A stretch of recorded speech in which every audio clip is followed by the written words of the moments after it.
Oke. Kalau lu pada gue bilangin nih, bis apa yang paling tua yang sampai sekarang tuh masih ada di Indonesia? Kalian mikirnya apa? Lorena, Mayasari, Hiba Group, Tunggal Jaya? Udah lah.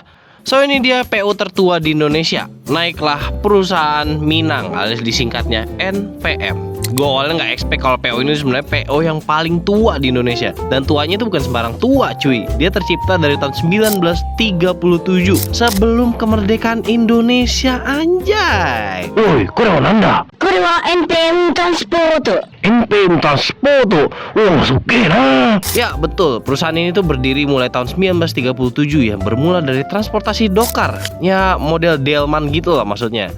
Kan nggak mungkin juga ya tiba-tiba tahun 1937 udah ada SR2 HD Prime. Nggak mungkin kan. Perusahaan ini tuh asli dari Padang Panjang, Sumatera Barat, yang dibuat oleh Bapak Bahaudin Sutan Barbangsonang Kuniang. Wah gila, dari nama penciptanya aja udah serem banget cuy. Rasanya kayak masuk ke kerajaan. Sebelum tahun 1948, Pak Bahaudin fokus untuk mengembangkan transportasi dokar dan berlanjut ke transportasi wisata. Dan baru setelah tahun 1948, NPM mulai melebarkan sayap ke bis antar kota jarak jauh sampai ke Jawa.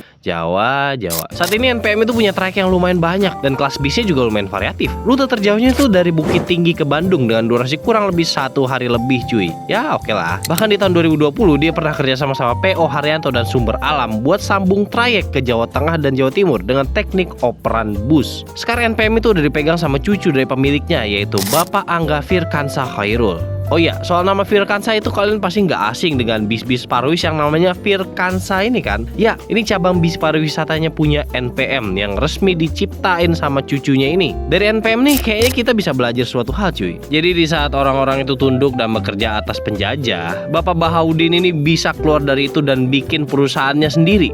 Jadi intinya jangan pernah takut buat berpikir beda, gasin terus aja. Kata-kata ini nggak berkenan buat bocah judi online ya. Mungkin data gue ini nggak begitu lengkap, so tambahin aja di komentar ya. Gimana menurut kalian? Tulis di kolom komentar.